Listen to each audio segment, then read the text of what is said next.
आज कौन कौन है गाइस देखिए देखो से गोटे कोबी तड़का है छनछनिया शाग भजा उठी गरम भात तो तुम टे भिड़ी दवा आप संगे कथा से विषय चल तो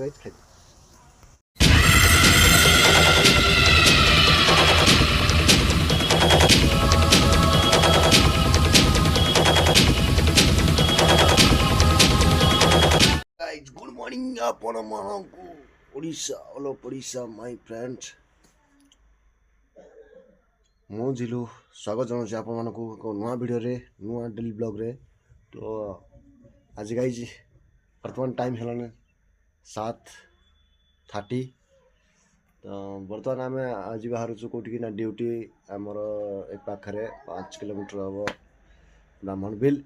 तो बर्तमान सब फ्रेश फ्रेश हो आस सारे आम पिला भी सब बाहर ना अलरेडी बाहर गलाना मु बर्तमान जाऊँगी खाईदवा जोड़े खाईदे बाहर ड्यूटी की देखो आज खाइबार मोर कौन आसी सकाल सकाल सकाल मु तो बेसी तरकारी फरकारी किसी खाएनि एत मत से भल लगे सकाल सकाल। तो मो फेवरेट खाद्य हूँ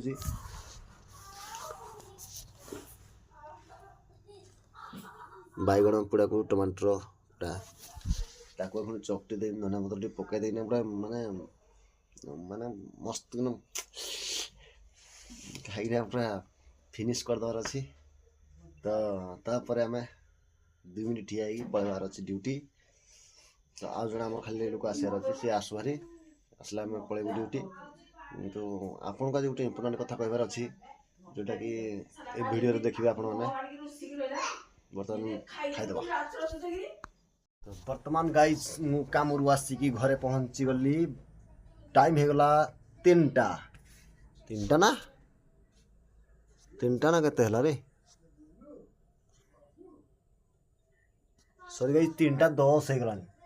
तो बर्तमान गाधा पाधा करदेली सकाल तो गाधिकी जाए शीत कौला शीतर कि गाधुची ना ना बर्तमान आम जाजु खाइबी शांति टे तापर खाई सारा पर आपण कही आज गोटे इम्पोर्टाट कथा कहबार अच्छी जोड़ा कि ऑब्वियसली समस्ते जानी किंतु किसी लोग एमती भी अच्छी जोड़ा कि सब जानी किंतु ता भितर कहीं पशि ना। तो सैया ही चलो तो प्रथम खाईदबा खाईदे आप संगे कथा ओके। आज कौन कौन है गाइस देखिए देखो से गोटे कोबी तड़का है छनछनिया शाग भजा उठी गरम भात तो तुम टे भिड़ी दवा आप संगे कथा से विषय चल तो खाई बर्तमान रूम रे आसिक रेस्ट करी।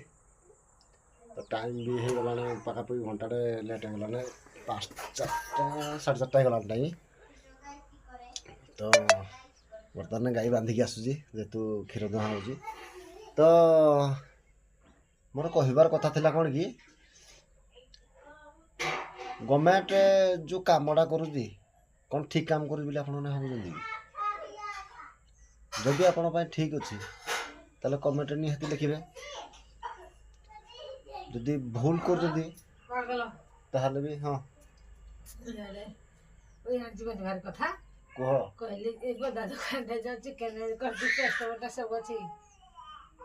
हाँ तो राति गई चिकेन हम तो से पचारे तो छाड़ ये खाଇବା तो सब चली रही। तो जिनसटा हूँ कौन आईन आगु पाखापाखि नवीन सरकार थिला टाइम रे भी ये पान सफल गुटका एमती कि मद बंद हवा डाकरा भी बहुत थर आसला बहुत थर गला बंद भी बैन भी करथिला पान बिड़ी फिर किछि दिन पर जोड़ा को सहीटा। तो बर्तमान मोहन सार भी आमर से जिनसटा कर। तो कारण कौन कारण हूँ पल्यूसन ना କେଉଁ ଗାଡ଼ିରୁ ଏମିତି କୁହୁଳା ବାହାରୁଛି? କୌଣସି ଗାଡ଼ିରୁ ଆଜ୍ଞା କୁହୁଳା ବାହାରେନି। ଆପଣ ଜାଣିଥିବେ କୌଣସି ବାଇକ୍ରୁ କୁହୁଳା ବାହାରୁନି କି କୌଣସି ବାଇକ୍ରୁ ପଲ୍ୟୁସନ୍ କରୁନାହାନ୍ତି। ପଲ୍ୟୁସନ୍ କରୁଛି କିଏ? ବଡ଼ ବଡ଼ ଗାଡ଼ି। ରାସ୍ତା ଠିକ୍ ନାହିଁ, ରାସ୍ତା ତିଆରି ହେଉଛି କେଉଁଠି ସେଠି ମାଟି ଗୁଡ଼ି ପକାଇ ଦେଉଛନ୍ତି। ଯେତେବେଳେ ପାଣି ପକାଇବା ପାଇଁ ବି ଟାଙ୍କର ନାହିଁ, ସେଟା ଦେଖାଯାଉନି। ଯେତେବେଳେ ବଡ଼ ଗାଡ଼ି ଯାଉଛି, ଛୋଟ ଗାଡ଼ି ଯେତେବେଳେ ଯାଉଛି ସେଇ ରୁଟ୍ରେ, ଆଗରେ ଧର ବଡ଼ ଗାଡ଼ିଟେ ଗଲା, ସେ ବାଇକ୍ ବାଲା ସେ ବାଇକ୍ ଚଲେଇକି ଯାଇପାରୁଛି? ଯାଇପାରୁନି।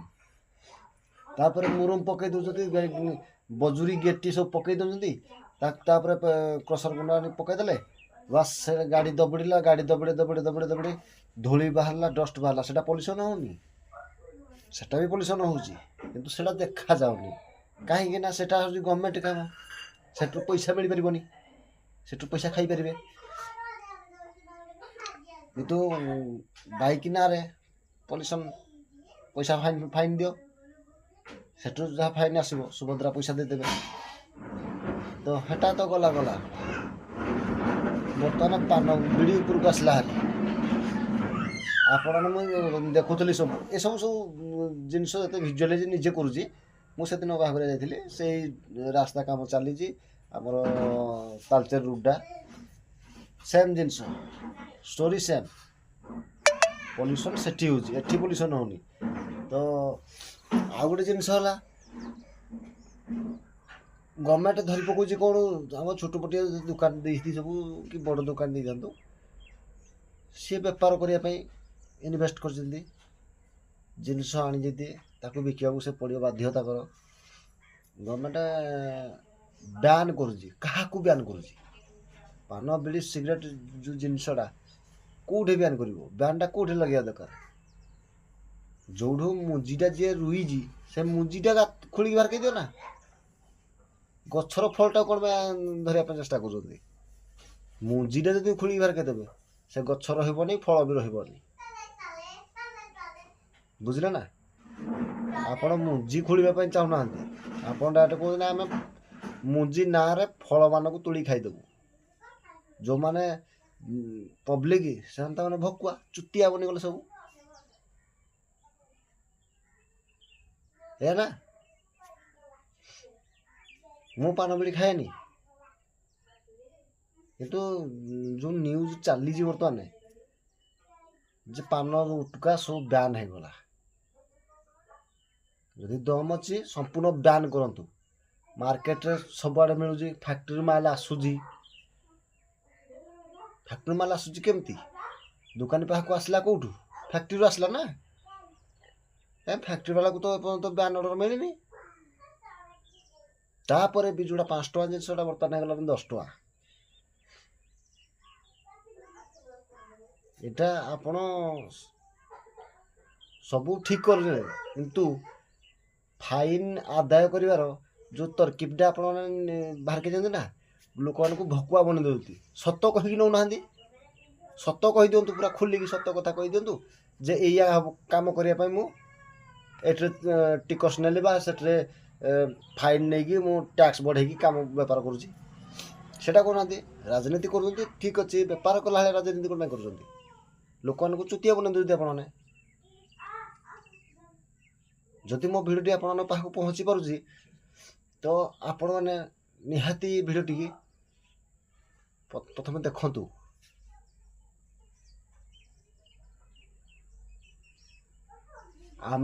ଆମେ ବି କାମ କରୁଛୁ, ଆମେ ବି ବାହାର ସବୁ ଗାଁରେ ବୁଲୁଛୁ। ମୁଁ ମିସ୍ତ୍ରୀ କାମ କରିପାରେ ସତ, କିନ୍ତୁ ଆମେ ଲୋକମାନଙ୍କୁ ଦେଖୁଛୁ। କିଏ ଗରିବ ଲୋକ ଥାଇପାରେ, କାହା ଗରିବ ଘରେ ବି ମୁଁ କାମ କରିଛି, ସେ ଧନୀ ଘରେ ବି କାମ କରିଛି। କିନ୍ତୁ ଗରିବ ଘରର ସତ୍ ଥାଏ, ତା କଥାର ଦମ୍ ଥାଏ, ଧନୀ ଘରର ଦମ୍ ନଥାଏ।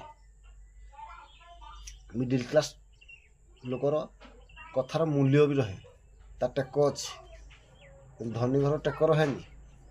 ସେପରି ଆପଣଙ୍କ କଥାର ବି ଦମ୍ ଦରକାର। ଆମେ ଚାହୁଁଛୁ ଆପଣଙ୍କ ଯେଉଁ କଥାଟା କହୁଛନ୍ତି ଯେ ଆମେ ବ୍ୟାନ୍ କରିଦେଲୁ, ଅମକ କରିଦେଲୁ, ଢମକ କରିଦେଲୁ, ଠିକ୍ ଅଛି, ବ୍ୟାନ୍ କରିଛ, ଭଲ ଅଛି, କିନ୍ତୁ ଦମ୍ ଦେଖନ୍ତୁ, ଆଗ ବ୍ୟାନ୍ କରିକି ଦେଖାନ୍ତୁ। ଏମିତି କରନ୍ତୁ ଓଡ଼ିଶାରୁ ସମ୍ପୂର୍ଣ୍ଣ ଗୁଟୁକା ନିଷେଧ ହେଇଯାଉ। ମୁଁ କିଛି ଦିନ ଆଗରୁ ଦେଖୁଥିଲି 2-3 ଦିନ ତଳେ ଫେସବୁକ୍ରେ ବା ଚାଲିଛି ପ୍ରତ୍ୟେକ ଦୋକାନ ମାନଙ୍କୁ ବିକୁଛନ୍ତି ବୋଲି ଫାଇନ୍ ଦେଉଛନ୍ତି।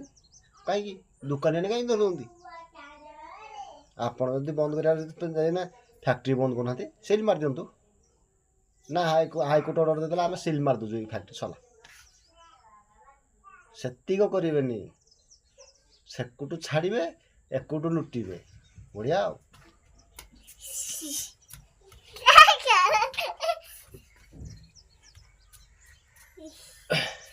ତ ଏଠି ଭୁଲଟା କେଉଁଠି ରହୁଛି? ଭୁଲଟା ରହୁଛି ଆମମାନଙ୍କର। ଆପଣମାନଙ୍କୁ ଆମେ ଜିତି ଦେଇଛୁ। ଭୋଟ ଦେବା ଆଗରୁ ଆମେ ଏତେ ଚିନ୍ତା କରିନଥିଲୁ। ବର୍ତ୍ତମାନ ଅନ୍ଧଭକ୍ତ ତ ଅନ୍ଧ ଭଳିଆ ବିଚାର କରୁଛୁ। ଆଉ କ'ଣ? ଆପଣ ଆମକୁ ଚୁତିଆ ବନେଇ ଚାଲନ୍ତୁ, ଆମେ ଚୁତିଆ ବନେଇ ଯିବୁ, ନାଇଁ କି? ତାପରେ ଆଉ ଗୋଟେ କଥା ହେଲା, ଯଦି ଧର ଆପଣଙ୍କ କଥା ଅନୁସାରେ ଗୁଟକା ଆଜି ନହେଲେ 5 ଦିନ ବା ମାସେ ପରେ ବି ବନ୍ଦ ହେଇଯାଇପାରେ। ଯଦି ବନ୍ଦ ହେଲା, ମଦଟା କେବେ ବନ୍ଦ କରିବେ?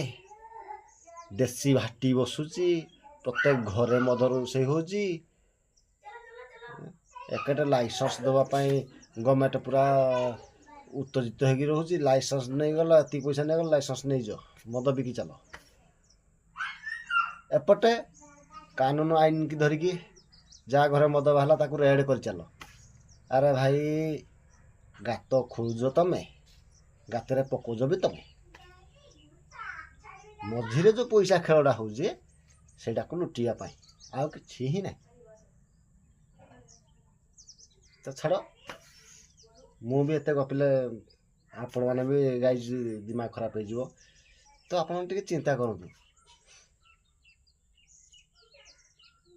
ଆମ ଗଭର୍ଣ୍ଣମେଣ୍ଟ, ଆମେ ଗୋଟେ ବିଶ୍ୱାସ ଭରସାରେ ଭୋଟ ଦେଲେ କି ଯାହା କିଛି କରିକିନା ଗଭର୍ଣ୍ଣମେଣ୍ଟକୁ ଆମେ ସ୍ଥାୟୀ ନିଯୁକ୍ତି ଟାଇପ୍ର ସ୍ଥାପନ କରିଦେଲେ। ନୂଆ 24 ବର୍ଷ ପରେ ନୂଆ ଶାସନ ଆସିବ ବୋଲି ଆମେ ଚିନ୍ତା କଲେ ଯେ କିଛି ନୂଆ ହେବ।